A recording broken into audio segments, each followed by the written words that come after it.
7 usaha sederhana yang tahan resesi. Bisa kamu mulai dari rumah sendiri.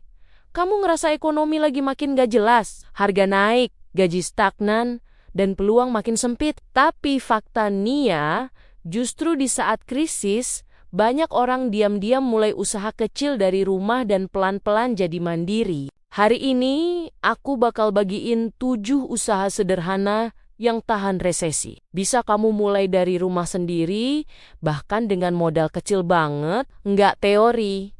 Tapi yang udah terbukti jalan di 2024 dan terus naik di 2025.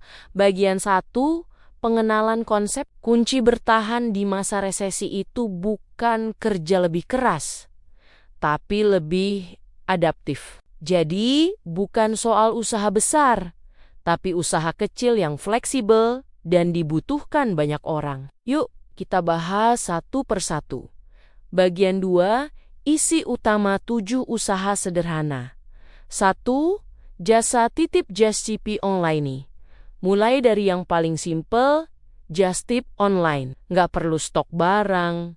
Cukup manfaatin WhatsApp dan media sosial. Kamu bantu orang beli produk yang nggak mereka jangkau, ambil margin kecil, dan itu udah jadi income. Fleksibel, tanpa kantor, tahan resesi. 2. Makanan homemade snack kemasan orang tetap makan, bahkan di masa sulit. Kalau kamu punya resep enak, camilan, kue kering, sambal rumahan kemas rapi, jual online. Di waktu krisis, produk comfort food justru laku keras. 3. Jasa desain atau edit konten.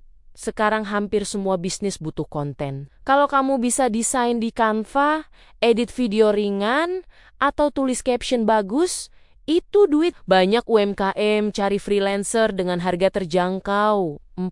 Dropshipping atau reseller produk viral. Nggak punya stok, nggak masalah.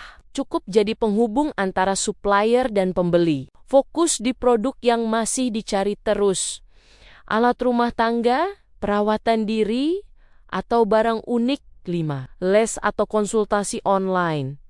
Kalau kamu punya keahlian, ngajar anak, desain, atau bahkan skill digital, ubah jadi jasa online, gunakan Zoom atau Google Meet, dan kamu udah punya kelas sendiri dari rumah.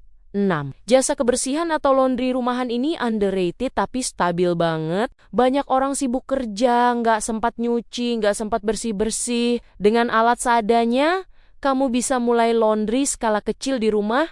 7. Konten kreator YouTube, TikTok edukatif. Yang terakhir, jadi kreator bukan berarti kamu harus viral. Tapi kalau kamu konsisten berbagi nilai, motivasi, edukasi, tips, itu bisa jadi aset digital. Monetisasi datang pelan-pelan. AdSense, sponsor, digital product krisis itu bukan akhir, tapi filter. Siapa yang siap berubah, dialah yang bertahan. Jangan tunggu keadaan membaik. Mulai aja dari apa yang kamu punya sekarang. Sekecil apapun. Kalau kamu mau aku bahas lebih dalam salah satu usaha tadi, misal, cara mulai just tip modal 0 atau cara jual snack online, biar cepat laku, tulis di kolom komentar. Ya, jangan lupa like, subscribe, dan nyalain lonceng biar kamu nggak ketinggalan tips finansial dan mindset baru tiap minggunya. Sampai ketemu di video berikutnya. Ingat, kamu nggak perlu hebat buat mulai, tapi kamu harus mulai buat jadi hebat.